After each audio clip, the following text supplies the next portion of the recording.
Paving this shit crank.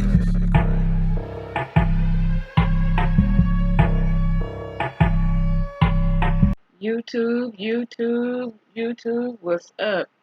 I'm coming to you with a story that is disturbing, but I kind of want to share something with you first before I break into the story. Um, it's pertaining to the story. I have a friend, and you know when you go to gatherings and you hang out. Well, anyway, we were hanging out, and the people that got to see each other was like, "Oh, I remember you in jail," and so they were talking about how Los Angeles County had this pending class action lawsuit that they are involved in currently, even as the story is breaking. That the COs, I call them COs because I don't know the actual names, and I guess what you might want to call them is the sheriff's assistants that books the inmates. Well, anyway, when they were being stripped and searched, some of the ladies, I don't know them. I met them by, like I said, through conversation. They were stating that as they were being stripped and searched and all that good old stuff before they were actually taken to the back, some of the male guards that were working in the jail system were, performing sexual acts, like with their fingers and, rubbing the breast area and doing different things to these women, that were inappropriately, what that was inappropriate, period. But anyway, this doesn't surprise me what's going on because it's been going on for so long. Like I said, they have a class action lawsuit, and with that class action lawsuit, I would think that the sheriff's department and the jails would show more caution, being that they already have something pending right now. So let's get into the story. Assistant pleads not guilty to assaulting woman in jail, which I totally I don't even believe him.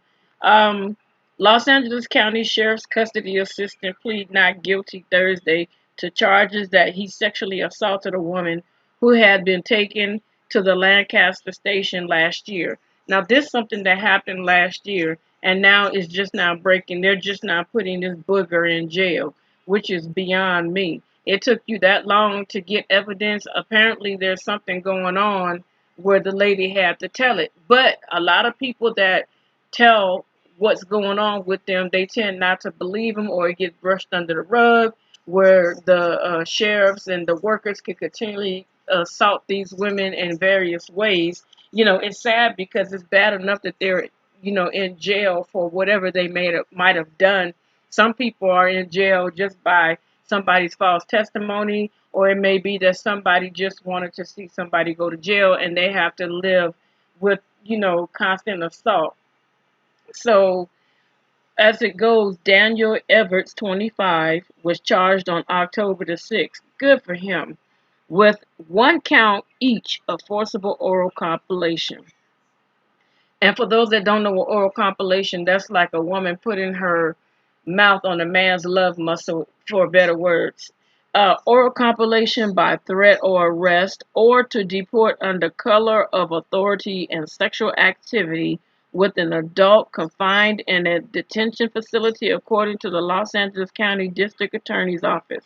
So that means if she didn't perform whatever duty that he wanted her to do on him, he was going to threaten her to have her arrested. Okay, she was already arrested. So what more can you do? Add more stuff, more charges on her, say that she was fighting you.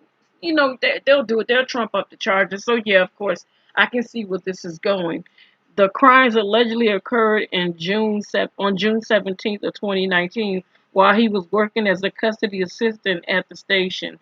So that means he took his job a little bit further than what it needed to go. But I really feel sorry for these women that have to be subjected not only to the population within the jail system, then you got the guards sitting up here, trying to take advantage of you too. And then if you don't do what they say, of course, they can trump up the charges on you.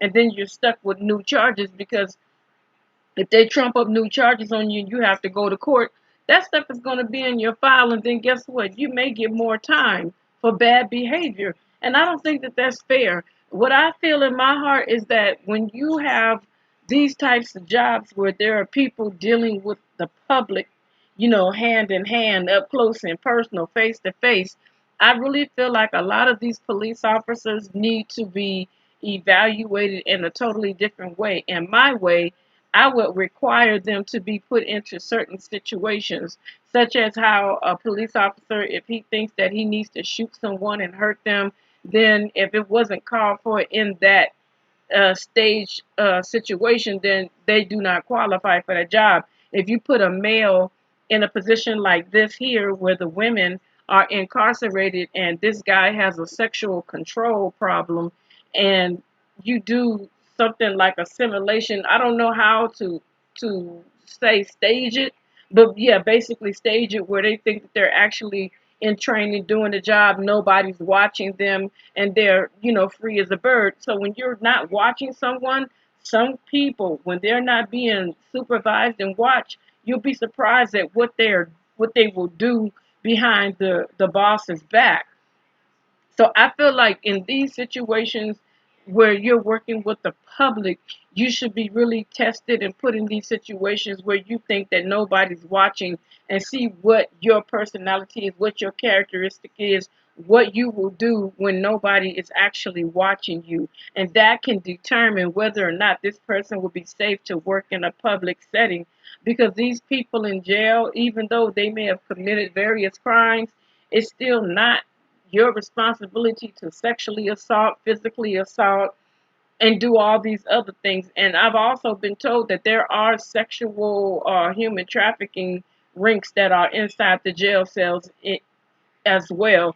So, whatever is on the street, you best believe it's in the jailhouse. But tell me what you guys think about this story, and leave your comments below. If you guys can, please like, share, subscribe, tell a friend's friend, tell your mama, tell your daddy, tell anybody that wants to, understand and be a part of the chain breaking family. So I thank you. God bless you and have a wonderful day. Bye.